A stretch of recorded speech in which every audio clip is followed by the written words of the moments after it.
Would you rather gross $20,000 in a month for 6 months out of the year, or would you rather gross $12,000 a month for every month for the year? Right? Consistency matters. Consistency matters. Okay, because that's the first thing I want to give you as far as that. Now, the second thing I want to give you as far as grossing that $1,000 a day and grossing that $5,000 a week is the bottom line, basically. Okay, and we're talking now about the main subject of this video, which again is the biggest mistake that truck drivers make, and grossing $1,000 a day with your truck. The second issue with that, it deals with the bottom line. Okay, and this is the second thing that my dad and my brother was sharing with me yesterday. At the end of the day, it's not irrelevant what your top line is, but at the end of the day, it's almost irrelevant what the top line is. That $1,000 gross a day, or $5,000 gross a week, or $20,000 gross a month. That top line figure is almost irrelevant. And the reason it's almost irrelevant is because of that's not your bottom line anyway, and you probably already know that. Now, I want to go back to the videos that I shared in regards to how much you could expect to get paid as a local owner-operator, how much we were getting paid as a local owner-operator with 2 trucks that are getting home every night. In that video, I went over our numbers specific to our situation. Again, I'm not knowledgeable enough about trucking to explain to you from all aspects what an owner-operator that is running 2 trucks and getting home every night.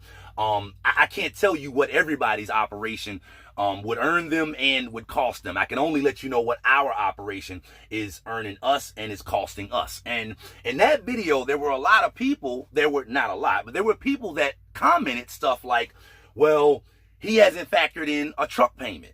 And I couldn't help but to think when I read a comment like that, and there were a few people that left that comment, you idiot, I'm letting you know our situation. And in our situation, we don't have a truck payment. So again, I can't explain to you everybody's setup. I can't explain to you the setup if you got a truck payment, because we don't have a truck payment. I can only give you what we are going through, okay? So back to the bottom line.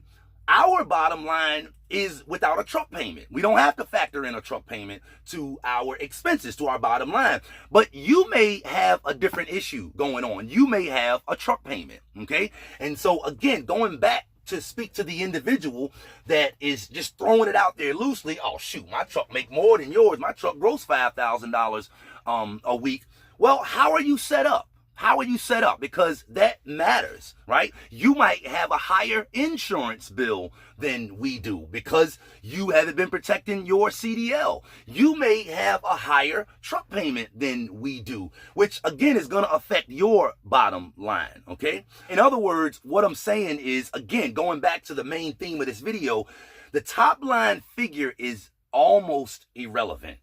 And one of the reasons why it's almost irrelevant is because I would rather be in the position where I'm making less but bringing more home than to be in the position where I'm making more, my top line is more, but because of how I'm set up in business, I'm not bringing home as much. I might have high insurance. I might have a high truck payment. I might have a high trailer payment. I may have bad credit, which means I'm paying higher interest for all of the stuff that I'm paying monthly for.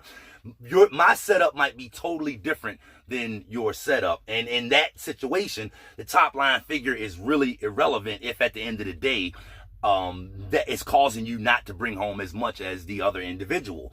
I know company drivers. I have a relative in my family that drives for someone else that brings home $2,500 a week. Yet there are people that own their own truck that will speak to people that don't own their own truck and drive for someone else as if their top line figure is better, or they're in a better position because their truck is grossing $8,000 a week, and this other guy that drives for somebody else, he's actually bringing home $2,500 a week. So on the surface, it's like, yeah, he's making a whole lot more. But how much are you bringing home? How much is it costing you to run that operation? And at the end of the day, are you bringing home as much money as the next man? And only you know that. So again, this is relevant to the individual that is being told, man, you're not making enough on that job. Over here, we're making more. Again, to be making more for 6 months, and then after 6 months, now you got to go out and look for somewhere else to put your truck. That may put you in a bind. That individual may not be factoring that in when they're throwing out that top line figure. So all of this has to be factored in when an individual is throwing out their top line figure. I make $10,000 a month on my truck, but I'm only bringing home $4,000 a month at the end of the day, and I'm working a job that I'm out longer than I want to be, and I'm working a job that's causing me to overwork my truck.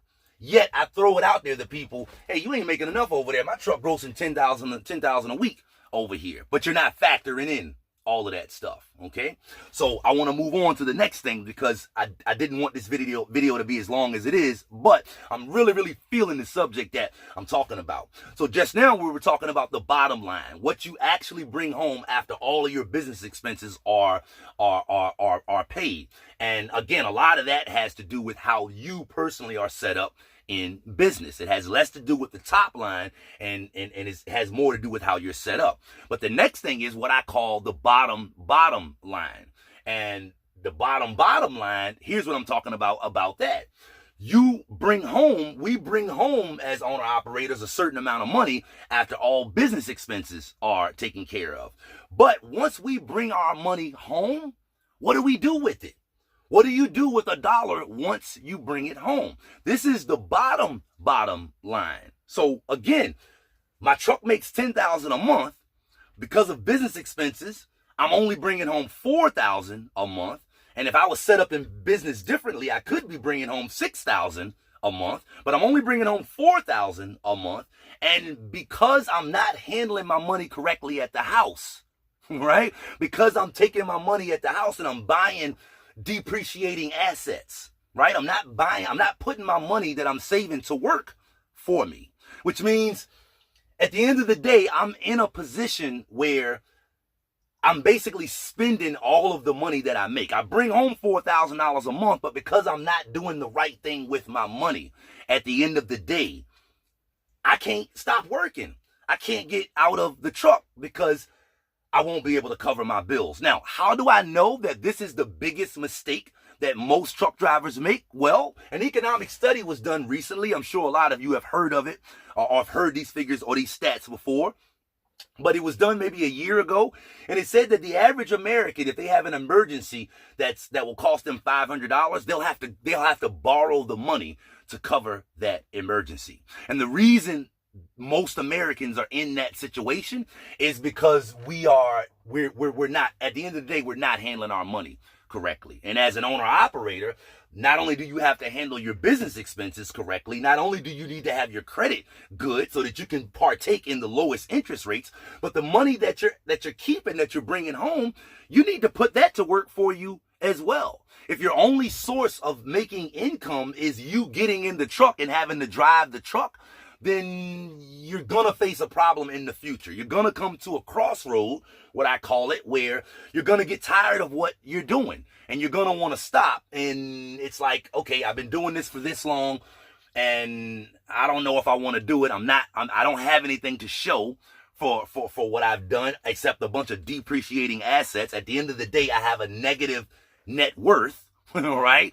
And this is what causes a lot of people to want to change directions, not just getting out of trucking, but this is also what people do, what causes people to get in trucking. I'm working a regular job and I make decent money, but because I haven't done the right things with $1, 5 years, 10 years after doing that job, all I got is a bunch of depreciating assets that I have to constantly work to pay for, and I'm getting tired of what I'm doing, and I see trucking as a way out. And so I'm at that crossroad, and it's like, man, I'm thinking I need to get out.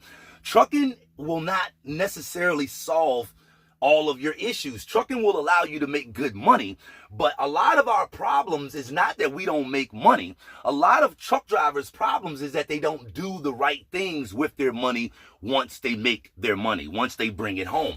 I can recall a conversation with a trucker that I was having maybe about a year ago. This was before, maybe 2 years ago. This is before I had decided to get my own truck. So he's talking to me about the benefits of buying my own truck and just driving my own truck. And he's drilling it in my head, talking, why don't you go ahead and do it? Why don't you go ahead and make that move? And in the same conversation, he wound up telling me